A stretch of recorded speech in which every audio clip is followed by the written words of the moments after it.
Hey and welcome to Neverwinter with Aragon. So here I want to cover changes to Barbarian and how you should now play it. As you may have noticed, last Wednesday we had a big patch and it introduced a bunch of changes to improve its damage.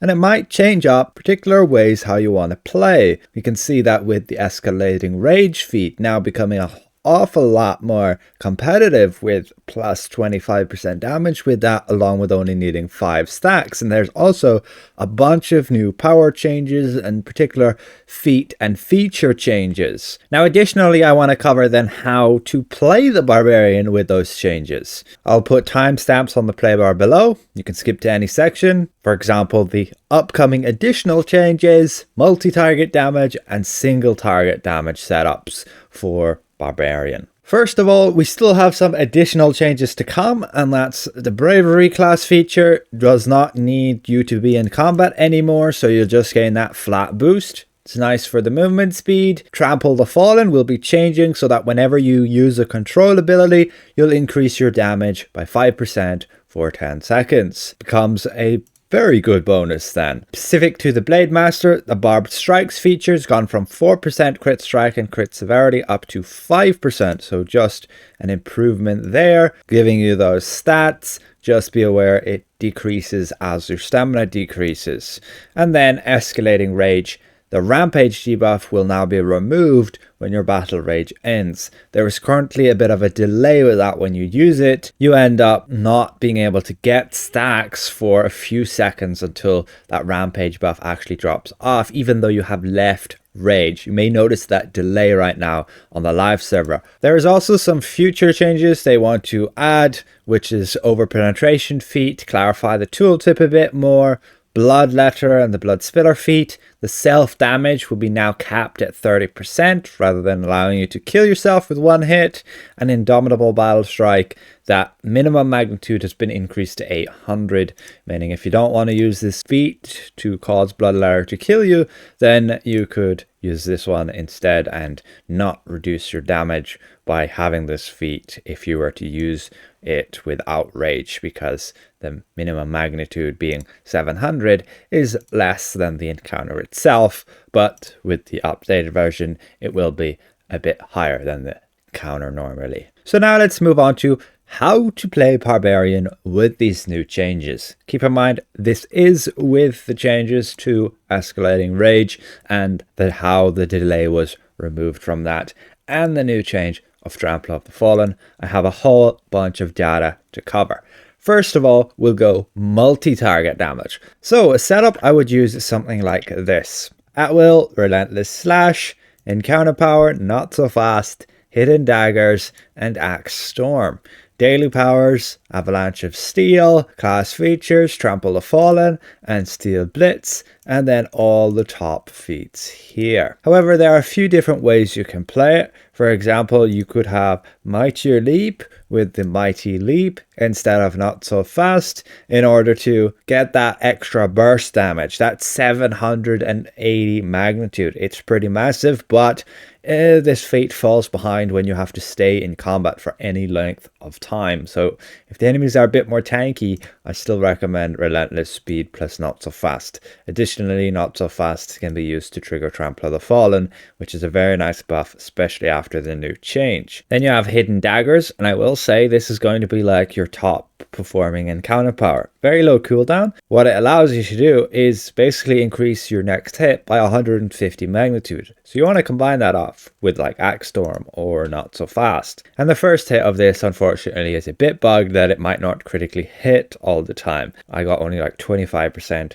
versus what I should be getting upwards of 80 to 90%. You can see that here on this log. For example, Hidden Daggers, 22% crit rate compared to everything else like 66 to 76%. But just to be clear, you add the surprise attack damage to hidden attack damage and you're ending up with more damage from this one encounter than Axe Storm and Not So Fast combined. So it is like your best hitting encounter power. Keep in mind, instead of hidden daggers, you can run roar. It can allow you to get rage very quickly. You just hit a bunch of guys and you instantly have enough rage, and then you can use all your not so fasts and axe storms from within rage and start doing a whole ton of relentless slashes. As you can see, we do right here. The enemies group up, we roar at them, we have our rage, we enter that rage, not so fast, axe storm, and then you're sitting there swinging your relentless slash during the rage duration. And then you're out of rage, you roar again, make sure to line it up, and then you're back in rage and using your encounters. So that can work very well as well. And I do highly recommend having Axe Storm as your third encounter. Big hit, decent radius, and the range is pretty big as well. Just got to make sure you aim properly with it.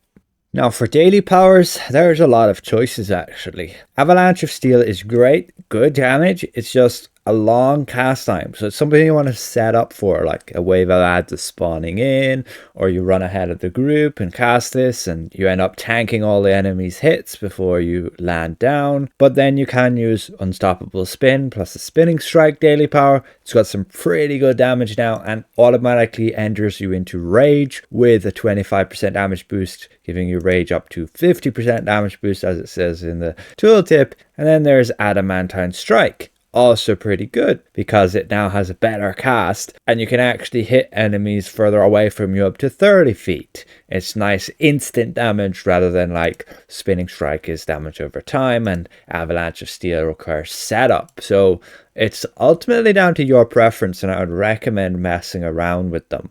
I can show you a bit of a demo with each of the daily powers versus a bunch of mobs. You can see we tank all those enemy damage and then we land back down here, flattening all the enemies, and they're just, yeah, pretty easy then to finish off there. And yeah, you're good. Adamantine Strike is like this here. You get the enemies together. You ideally want to be in rage. You cast it, you deal all that damage, and then, yeah, again, also pretty effective. You just don't gain that survivability like you would with Avalanche.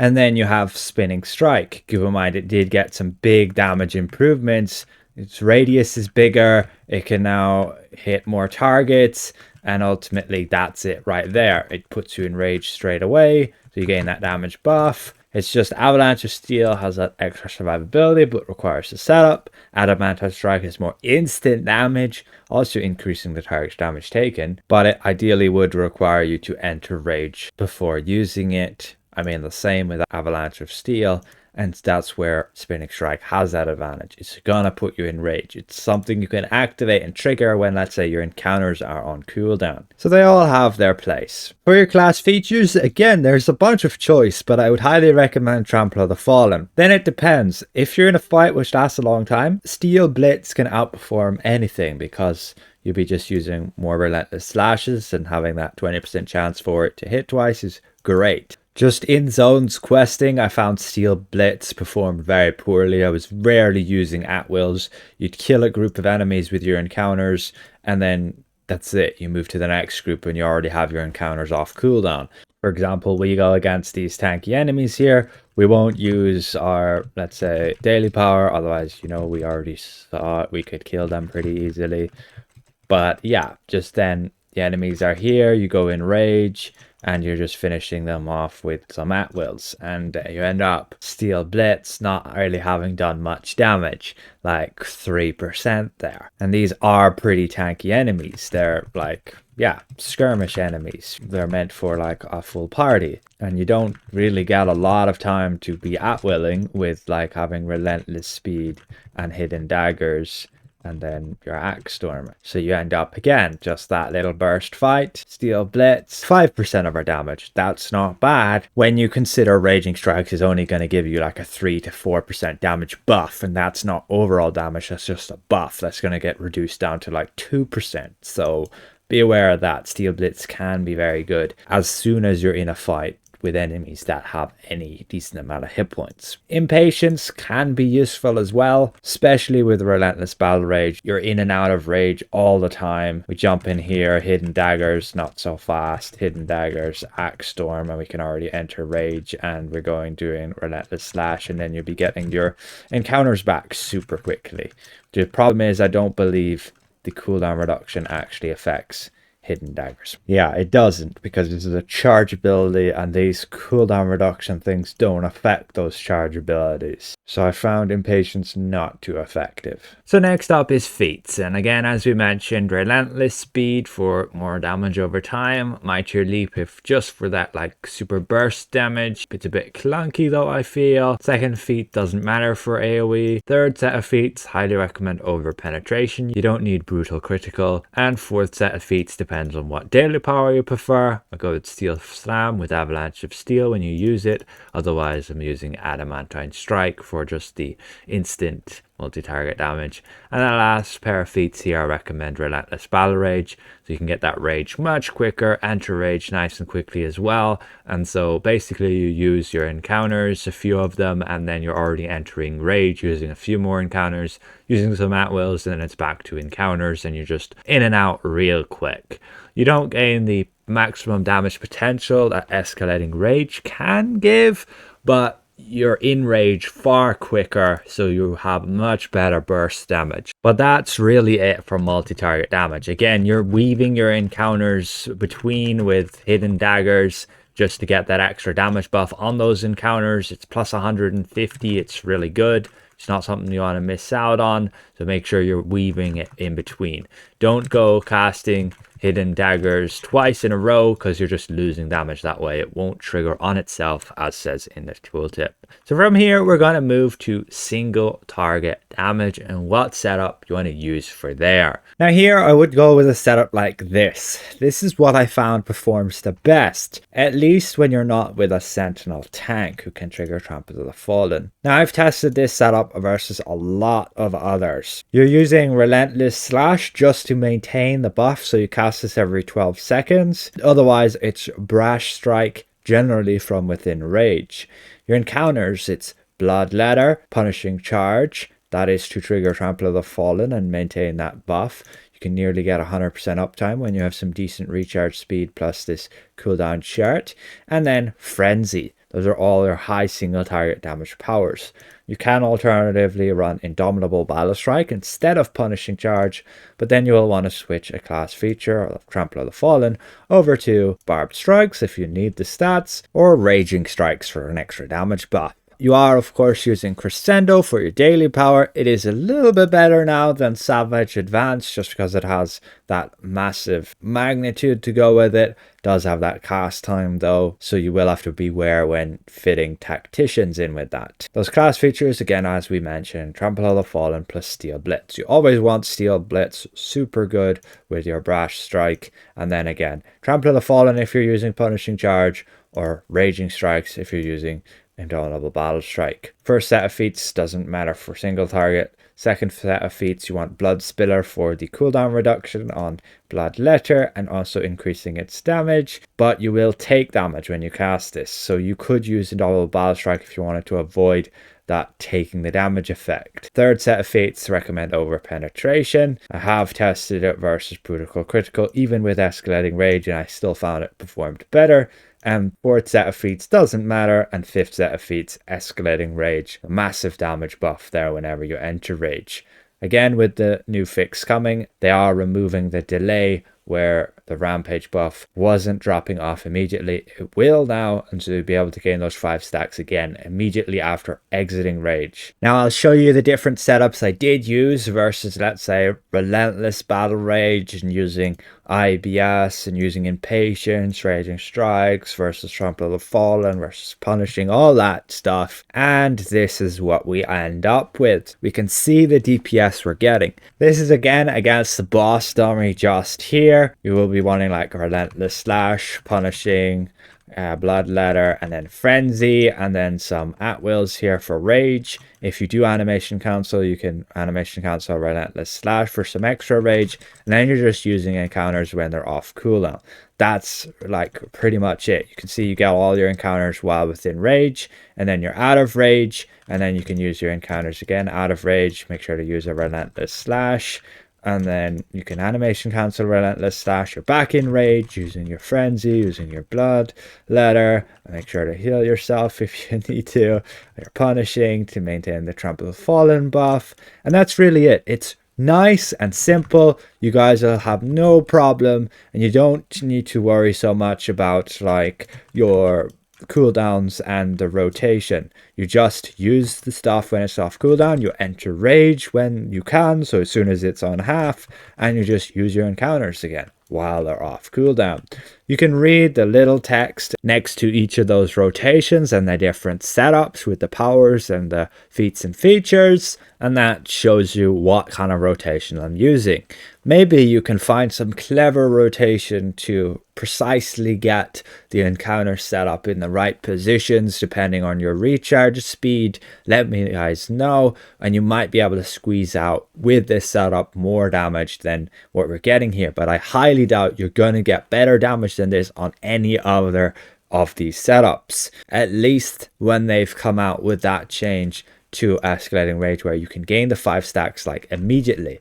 You're not even having to worry here about getting those 5 stacks. You're just using your powers and then some at-wills, and you already gain 5 stacks before you enter rage again, and that's it. You just keep doing that. Encounters off cooldown, you're using them while within rage, they get the massive buff, and yeah, you just gain a ton of single target damage with this, and it's really nice and simple as well. Again, you can have a read through this. You can see what different setups I used. I tried with Brutal Critical, tried with Indomitable Battle Strike and Raging Strikes. Yes, be aware, if you do have, let's say, a Sentinel tank who's going to run Trample of the Fallen and get that 5% debuff on the enemy all the time, you might be better off switching over to Indomitable Battle Strike here and switching over to Raging Strikes, again if you don't need the stats from Barbed Strikes, because the main reason to use Punishing is for that Trample of the Fallen, the buff. You're gaining a 5% debuff and a 5% damage buff. It's like pretty huge versus Raging, where you're only going to gain on average a 3 to 4% damage buff through that, particularly because you're entering rage as soon as you get to half of that bar, and so you'll only ever gain half of the bonus from here. I didn't find using Impatience all too useful with escalating rage. It just was not worth it really. You can see that right here. Again, if you are to use Impatience, you have to be using Indomitable Battle Strike. I tried with Brutal Critical versus Overpenetration, and it was just better to have Overpenetration.